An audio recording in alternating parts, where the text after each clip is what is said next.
I never ramble, I never hop on here and do this, but I think it is time because I am sick and tired of it.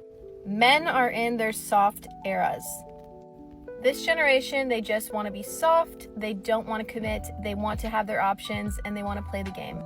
They try and turn it on the women that they are crazy, this and that, because they just want them to only have eyes for them. But now, at this day and age, you open up Instagram and you're looking at 18 different bikini models and options. Men, if you're talking to a girl and you vibe with her and you connect with her, try focusing on just that girl for a little bit. Give it time. Take time to get to know her, what she likes, what she doesn't like. You're really messing with too much, like at once. Like, simplify. Miami is rough out here. I don't know where all of you guys are, but I'm newly single to this area and I'm not liking it. I'm not liking what I see. I'd rather just be alone at this point. The streets are not for this one. No, sir, no, ma'am. If you guys feel the same way about men being soft and not being able to commit as much nowadays, put it in the comments. Let me know if you agree, because it's true. And at some point in time, modern women have to understand that, you know, you told a man that you don't want a man talking to you. So when a man goes and, you know, is it a wrong thing for a man to go and do something else with his time besides being in somebody else's face? Because that's what modern women want. They want you to be in their face. They don't necessarily want anything with you because you're not Chad or Tyrone.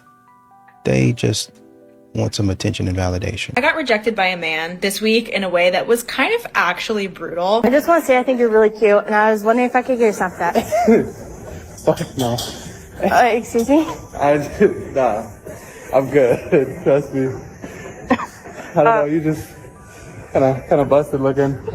I go for more like attractive ones. Got it. I have just had my first rejection in the whole of my life at 56, and I tell you what, it was the bitterest pill I've had to swallow. I just want to say I think you're really cute. I was wondering if I could get your Snapchat. Oh no, I'm sorry, I got standards. Party with me for bed while I tell you about the worst time I've ever been rejected by a guy. I literally have not told anyone this story because that's how humbling the experience was. Background info, I never ever approach guys first because I have anxiety. I think you're really cute, and I was wondering if I could get your Snapchat. Oh, thank you. But no, I wouldn't date you if I was straight. I was rejected by a guy in the most embarrassing and humiliating way possible. I thought you were really cute, and I was wondering if I could get your Snap. I'll be completely honest with you. No offense. I kind of look like Miss Piglet from the Muppets. I think as a man, I would be, like, obviously scared to ask a girl out, but, like, you have to man up and just do it. But you guys probably get rejected so many times. Like, how do you just, like, become used to that rejection? Hey, I think you're cute. I was wondering if I can get your Snapchat. No. When are you gonna propose to me? Why would I give you half my shit?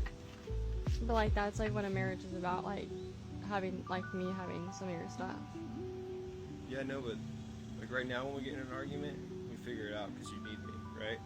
But if we're married and we get in an argument, then you're just gonna leave me and then you'll be worth like 500 grand. So why would we get married? Right now, if we don't get married, then we'll never break up. Oh, okay. That's a good point. You're hot, I'm rich, so we both need each other. Okay. Valid. You know, modern women, a lot of them thrive on what's out there. I'm doing it for the plot. What's next?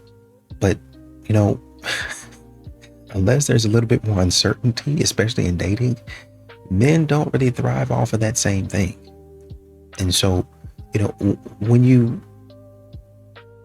run into the same thing over and over again and it gets expensive, then for a lot of men, that curiosity stops. I'm not really curious anymore about it because I already know what's going to happen. I already know what's going to happen. So I'm not really curious anymore. I'm more so tired. I'm more so frustrated. I'm more so upset. I'm no longer excited at the potential to meet somebody because for, you know, going out with these modern women, it ends poorly. So I'm at that point in time, a lot of men just check out. They just go their separate ways. I'm just going to keep on doing my thing. Don't worry about me. I want to tell you what intimacy shutdown actually turns into when it goes unaddressed for multiple months or years, because most women think it stays contained. It doesn't. It starts as avoidance. Most women think it stops there, but it doesn't actually. It becomes avoiding touch. And then the conversations about it stop, because even naming it activates what you're trying to avoid. And then, without either of you deciding to, both of you stop just reaching for each other. He stops initiating because he's tired of being met with distance, and you stop initiating because the gap has become too wide to cross. It's awkward now. And one day you realize you haven't been truly close to your husband in longer than you can remember. Neither of you made the decision for that to happen. It just became the shape of things in the relationship. And I had a woman tell me recently, I don't even know when we stopped. I just know we did. And she'd been managing that shutdown for 6 years. What started as one pattern had quietly reorganized her entire marriage around avoidance. So, distance, it doesn't usually explode in a marriage. It slowly becomes the new norm. And when distance becomes the new normal, the nervous system just stops registering as a problem. It becomes the baseline, just like the way things are. And in 25 years of clinical work, I've never seen intimacy shutdown resolve on its own. Not once. So this is not a verdict on your marriage. He is your person. He is safe. You love him. And this pattern has a direction. And left unaddressed, you already know where it goes. So there's a specific progression that stops that direction. And that's what the Safe to Love Couples method is built around. The right sequence inside your actual relationship until closeness stops feeling like something to avoid and starts feeling like something your body actually wants. If this lands, returning to love is your next step. You can apply using the link in my bio. And you know, y'all keep on thinking because a man is opted out of dating and just stopped dating, that the man is bitter, that the man just hates women, when it's really just a cost-benefit analysis. That's it. Am I getting what I put out? And if I have to look at myself and say, I need to do better, well, maybe I don't need to be dating at that point in time. So that's one way. But if I look at myself and I'm saying, okay, I've got a couple of places that I can improve, right? But, you know, I'm kind of still looking. But when I look out there and I see maybe 2 or 3 things that I have to take care of versus you thinking that you're better than me, and you saying, well, you got 10 things to take care of and I have none. I have none to take care of. A man is going to look at that and be like, delusional. So she says, I have tons of things to take care of, but she has none. I'm self-aware. I know there's probably a handful of things that I could do better, but she's saying she ain't got nothing to improve on. She's not even standing there thinking about what she can improve on. It's time for me to go sit down somewhere. Relax. Before anybody gets their panties in a twist, let me make something very clear. When I said go out of the country to find a traditional woman, I was not saying that all women in the US or the West are bad. That is not what I said, and that is not what I meant. So watch yourself. I was born, raised right here in Southern California. This is home to me, and I'm a traditional woman with traditional values, and I live a traditional marriage, and I love it. It's peaceful, it's passionate, and it works beautifully. Now, are there women like me here in the States? Yes, but they are few and far between. You can find one, totally. It's just more rare here. If you want to know where those values still live and breathe, go to Texas, where loyalty, faith, and family still mean everything. Head to Tennessee or Georgia, where women are raised with respect and men still open your doors. You can also look at Utah or Idaho, where marriage, motherhood, and morality are still sacred. Even parts of the Midwest, like Nebraska, Oklahoma, Ohio, you will find a woman who takes pride in their homes, their husbands, and their femininity. The point wasn't just to necessarily leave the country or give up on Western women. The point was go where traditional values are still alive. Because let's be honest, modern culture has made too many women competitive instead of cooperative, and extremely guarded instead of graceful. But if a woman values respect, family, and feminine energy, she can thrive anywhere, even here. It's about mindset, not necessarily just the location. So before you twist my words, understand this. I'm not bashing women. I'm reminding everybody that traditional femininity still exists. It's just harder to find here. But when you do find it, It's gold, and you are never going to let it go. 4 relationship needs that don't make you too needy and are the bare minimum if someone actually wants connection and trust with you. Number 1, consistent communication. This is someone who makes a plan if they're going to be busy. They don't just disappear for days with no explanation. They follow through. They text or call regularly. This is not too much to ask from someone who is supposed to be building something with us. This is just called being reliable. Number 2, the need for respect. No relationship will be mutually fulfilling if one person tries to hold all the power and looks down their nose at the other. We don't have time for people who think they can speak with belittling or demeaning language, constantly critical, and get away with it. If they don't respect you, that's a non-negotiable. Respect doesn't mean obedience, it simply means equality. I treat you how I would like to be treated. 3, the need for emotional responsiveness. Dr. Sue Johnson says that this is the glue that holds all relationships together. This is what makes or breaks everything. Being emotionally responsive means intentionally stepping into each other's inner world and being a safe place for your partner to be vulnerable about the things that matter most to them. We do that by staying curious and empathetic. Do you make it evident that you are trying to understand them, or are you just waiting for your turn to speak? Number 4, the need to repair after conflict. It's not usually the fights that destroy the relationship, it's the inability to repair. How do we repair? By humbling ourselves and asking, what can I take accountability for in this? How can I empathize with how my words or actions affected them? And then asking them, what do you need to feel connected and safe again? You know, modern women continue to ask, well, why is it that men are opting out of dating? Well, you know, you try being drained of your money, your energy, your resources. Something always got to be expensive. You always got to take them to an expensive place. You try doing that type of stuff for multiple women and see if you like dating. You try paying $150 fee every single time you go out and see how old it's gonna get fast. Even if a man has a date, one date a month, that's $150 bill. That's $150 bill. When the new game comes out, with $150, I could have bought that game and some of the DLC.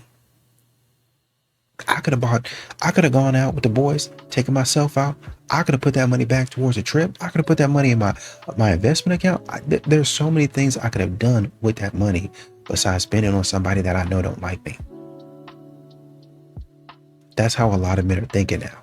It's not that you're a bad person. It's just that in a lot of these situations, I'm burning through my money and it doesn't make a whole lot of sense. A man is not competing with another man for a woman's attention. He's competing with the life that woman is providing for herself. That's why you see so many women with low-grade lives who have a constant stream of men. Oh no, these women. You think to yourself, how did she have another man so quickly? It's as if there's a line outside her door, and when it doesn't work out with the current guy, there's a new one in the front door before the current one is out the back door. The life that she provides for herself is not one of richness, so any man can come in and offer anything that's even slightly better, and she's hooked. The difference is a woman who provides a life for herself that is quality, it's rich, it's peaceful, has purpose and meaning. This life she's providing is what he has to compete with if he wants her time and affection. And oftentimes, the woman with this life, she's been through hell and she's rebuilt this single-handedly. So now here, she has quiet mornings. She has peaceful nights. She can take a walk in the woods unbothered for hours. No one's asking her needless questions like, where's the ketchup and is my shirt clean and what's for dinner? Her days are generally simple. If a man wants to be with that woman, he cannot disrupt things. Because if she feels even the slightest crack in her foundation, this is a woman who knows how to build. She'll build a cell in a blink, no door, no key, and throw his ass in there, never to see the light of day again. When a woman builds this life, she wins on every front. She has a life she loves, one that she's proud of. And should a man enter into that life, should he qualify to enter in, then he's a prince. You've got the good life and you've got the good man. If he doesn't, you still have the great life. You're not losing a thing. And on the other hand, have to level up. And I think this is where the current struggle is. Not rising, not competing. Women have pulled ahead in the race. If independence was so fulfilling, why is loneliness at an all-time high? They sold her a dream. Build your table. You don't need anyone. Choose yourself every time. And she did everything right. Got the degree, got the promotion, got the apartment, got the life they told her she want, and she comes home to silent. No one to share the win with, no one to call after her all day, no one to say her name like it matters. But she's independent. She's supposed to be fulfilled. So why does Sunday morning feel like the loneliest day of the week? Why does achievement feel hollow at a table set for one? Why does she scroll through her phone looking for something she was told she didn't need? Independent was never the enemy. They lied to her about what she should replace. What is the minimum yearly income to be your future husband? I'd say 100K. 500K. 500K. Even the liberal progressive woman demands a man make $500,000. Why 500K? I'll be making pretty good money too. So what are you going to do? PhD in clinical psychology. You're going to be a psychiatrist? Psychiatrist or a clinical psychologist. I don't think they make $500,000. Well, no, they make, but if you play your cards right, you can make like 200 to 300K. Okay, well, I mean, look, regardless of how much you make, you can still desire $500,000. But I thought the $500,000 was because you anticipate making this much. But it doesn't No, sound. but I make like, not like I'll make like So the a guy lot needs less. to 2x, 3x your earnings. Okay. That's like the top 1%, by the way. So you've closed your dating pool to 99% of men. Are you okay with that? And he also has to agree with you politically. He has to share values. You have to be attracted to him. All the other traits you care about. The path that my boyfriend's Can't be going gay. on, he'll probably make that. What is he So, going into finance or something? yeah, med school. But if you already know I want you, why I gotta play a game? I want you, I want you. So you think niggas that easy? Some of y'all did. I'm a little nervous because you seem a little hard. What do you mean by that? She's nervous. She think I'm gonna pack her up. Okay, well let me see your phone. Let's see. Oh, wrong call. No, I don't care about none of that. So she might give me a fake number, so I don't even know for real, y'all. You said 901 area code? What that mean? That's me. Lock it in and then you can call me later. You're so in there. What? It's a problem? Oh. Niggas might be easy. I just need to have a yap session about dating nowadays because I don't know if it's just me, but I am not made for the like surface level BS that goes on these days where it's just like people are out here playing so many games and it's like, I don't know, I'm an old soul. Does that make sense? Like I always feel like I literally was born in the wrong generation. Like I like 70s, 80s music, like 90s. Like I'm literally always listening to throwbacks. Like I like old style love, like traditional, like that's my vibe. I'm not into this whole hookup culture, like let's see where this goes. For example, the whole like waiting to respond thing, I just can't get behind that. I don't know if it's just me, but this whole like playing hard to get, like don't seem too interested, but then don't respond too quickly. Like what the like literally what the F? Like I can't get behind it. You guys, I just can't. Why can't we just be who we are? Why is everything a strategy? Why does everything need to be like manipulated? That's not showing up as your true self, and then you're giving a false perception to that other person. It's the strangest thing to me. I get the whole flirting, like I'm not saying like don't have fun, but the whole strategy, like don't seem too interested. But I'm like, oh my gosh, you guys, like it's actually wild. I don't know if it's just me. Yeah, that's my rant of the day. If you can relate, you can relate.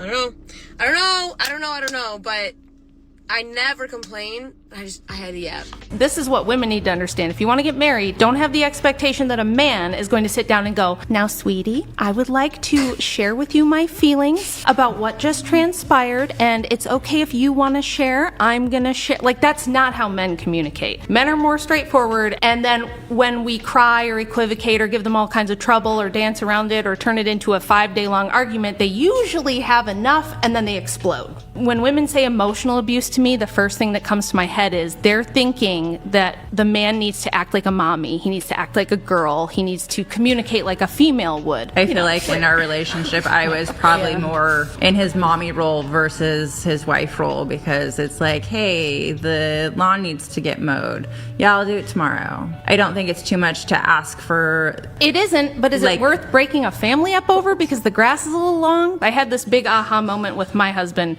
years and years ago where we were fighting over something small and stupid. stupid. It was so small and stupid that I don't even remember what it is. And finally, he just looked at me and said, "Are you gonna divorce me over this? Is it that important to you that you're gonna divorce? Are you gonna walk away and divorce me?" And I went, "No." And he was like, "All right, then drop it." And I was really mad in the moment, but when I walked away and calmed down, I went, he's right. Is there ever a scenario where women initiate conversation via text/call or meeting in person? And if not, why? So, great question, Mara. Early in the courtship, there is no initiation of that. He's got to make it happen. He's got to make it work. And the reason why we don't do that is because the way that you win in dating is based on detachment. You want to be as detached as possible because you're going to need 150 to 200 conversations to find your person. And if you're attached to each and every person that you talk to, and most women are, by the way, then dating is going to be very difficult and very, very challenging. So the reason why we're not going to be initiating is because there's something called the IKEA effect. And it is this. When they've found that most people that buy IKEA furniture hold on to it much longer than any other furniture. And the reason why they do that is because they've invested not just money, but also sweat in the fact that they have put in and actually invested in making it. So each and every time, let's transfer over to dating, that you are calling or texting, you're putting an investment into this potential courtship that is happening, and it's going to make it harder for you to step away when you need to. And most of the time, you're going to need to step away. Now, is there a time where that changes? Yes, there is a time within the courtship that I share with my clients exactly when that thing flips. Okay? But y'all got to be a client for me to tell you when that is and why. Y'all keep on getting married at a size 4 and a size 6. And then y'all turn into a size 18, 20, 22, whatever them sizes be, and think you ain't gonna get cheated on. Getting fat is a deal breaker, especially if that man is not getting fat. If you are married to somebody who is health conscious and he go to the gym, and now after y'all been married and you done had a couple kids, and now you super big and fat and he's still in the gym every day, no ma'am, you're gonna get cheated on. I mean, I know that's an unpopular statement to make, but, and I know everybody's not a cheater. However, ma'am, he's attracted to what he was attracted to when he met you. Just because y'all married does not give you permission to just let yourself go. It doesn't. You better go to the gym, because guess who in the gym? That size 4 and that size 6. And they chit-chatting over weights. She gonna get f***ed and you gonna get cheated on. One is bigger government and the other is better white people. Right? So this issue in terms of the decline of the family cannot fit in one of those boxes, because the reason that a young man, whether he's in North Philly, South Side of Chicago, East Flatbush, Brooklyn, or West Baltimore, the reason that he will put a baby in a woman before giving her a ring has nothing to do with climate change, or nothing to do with the housing discrimination, or so on. So I'm not saying those things are not important. Mm-hmm. I'm saying that's not what's motivating him in that moment. It's because marriage has lost its value in many parts, in many neighborhoods. And these people, the leadership class, is unwilling to touch on anything that requires us to exercise moral agency. The only time they ask us to exercise moral agency is it comes to one of three things: to boycott, to protest, and to vote. That is it. Every other demand for moral agency is directed outside of the community. 3 big signs you're walking away from the person that's right for you. New to me, I'm Coach Los, certified life and relationship coach to help you fix your relationship or find the one you want. Maybe there's some things that have been going on that just doesn't sit well with you, and it's been feeling that way for a long time, and you're feeling like this may be a sign that I need to let this go and move on for the right situation to come along. But the last thing you want to do is walk away from the right person for you for the wrong reasons. The first sign that lets you know you're doing this is when you're leaving for temporary challenges, not core issues. If the reasons are tied to things external like work, family issues, or fixable communication problems rather than fundamental incompatibilities or lack of love, you might be walking away too soon. If it's not rooted in a core love problem or value problem, then it's workable. You just have to find a missing link with your partner as to why it's not working. Second, the connection feels deep, but fear or doubt is driving your decision. If you have an undeniable bond, but you're stepping away because of fear of commitment, vulnerability, or repeating past mistakes or getting the same results you have before, this means your fears are making the decisions for you, not you. Don't leave the person, attack the fear to work through what needs to happen to get rid of the fear. And third, you can't imagine living without them, but you're struggling to trust the process. Maybe things are moving slower than the timeline you envisioned and it's making you nervous. The relationship isn't the problem, it's communication around expectations. Work on that instead. Don't let temporary problems ruin your forever person. Let's get it. Can I share with you guys some of my favorite things about being married? So I've been married for 2 years now. My favorite thing about being married is being able to go to sleep with my husband every single night. And that might sound simple, that might sound small, but hear me out. There is something about laying next to him every single night. He goes to sleep faster than I do. And there's just something so peaceful about seeing him breathe, just seeing him just rest, because he works so hard. So just seeing him at peace resting, knowing that he's safe, knowing that he's safe and sound, immediate peace for me, that he's right next to me, knowing that I get to do this every single night. So say he'll be turned and I'll come to spoon him where he's the little spoon. He'll lift his arm up. He's unconscious. He's not awake. He'll lift his arm up so I can put my arm, once I put my arm underneath, he'll lift his arm up he unconsciously knows that it's me going to hold him.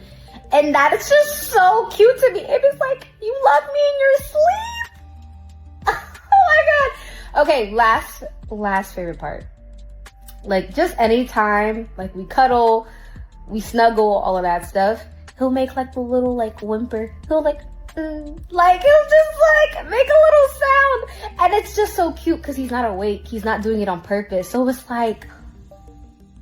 deep in your soul, you love me. Most men don't realize that when a woman keeps trying to talk, she's not arguing, she's asking to be understood. Men who cannot communicate often treat every conversation like an argument instead of a chance to actually understand her. You hear her concerns as attacks, not realizing she's expressing needs that matter to her emotionally. Instead of listening, you get defensive and slowly turn her feelings into something she regrets even sharing. Psychology says when emotions are dismissed repeatedly, the mind starts associating communication with pain. You think she's overreacting, but she's just tired of explaining things that never seem to reach you. So she starts shutting down, not because she's okay, but because nothing she says changes anything. Her silence is not peace, it's protection. Because being vulnerable with you started to feel unsafe. How many men, money you make, You like things like role play and being whipped with a whip in the bedroom. Yeah, these are true things. So are you a dom, a sub, or a switch? Haven't really done much of it. Really, my only experience was with the whip. And I really enjoyed the whip. I had someone whip me because it was an emotional release. The pain as they were whipping me felt really good. It was lots of endorphins. So I enjoyed that, but I don't think I'd want to be or tied down too much. I'm not sure about that. Now, I notice on your head, you're wearing crystals. Well, I love the clear quartz crystal. That's what I have all within my home and around me. Beautiful. I have some too. It's super cool. Desiree even has a stone or something. You guys brought your own crystals. Dragonfly. That's because nice. I'm into transformation. I wore the Theotokos on my necklace to counteract all of this demonic woo-woo stuff. So you should know this, Bradley. Are you a real man or not? Am I wrong for wanting a woman who can't speak English? I have 6 kids, so if you are a real man and you want me, you have to take them too. Bitch, you crazy.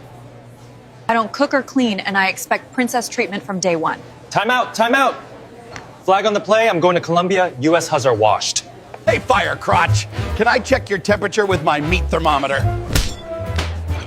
American women are too masculine. I am not settling. If you can't buy a luxury car for me cash, you can't date me. I am more proud of this passport than the American flag. This is power. Know your worth, boys.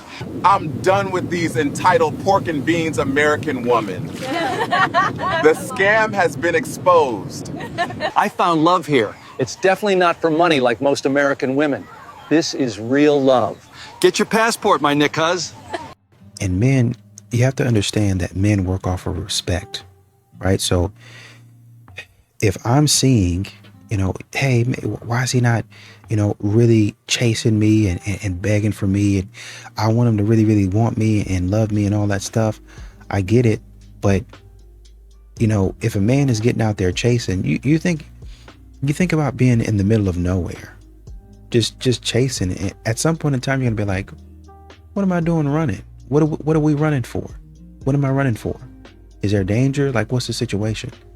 And that's what's happening. Men have stopped and started questioning why they're actually chasing.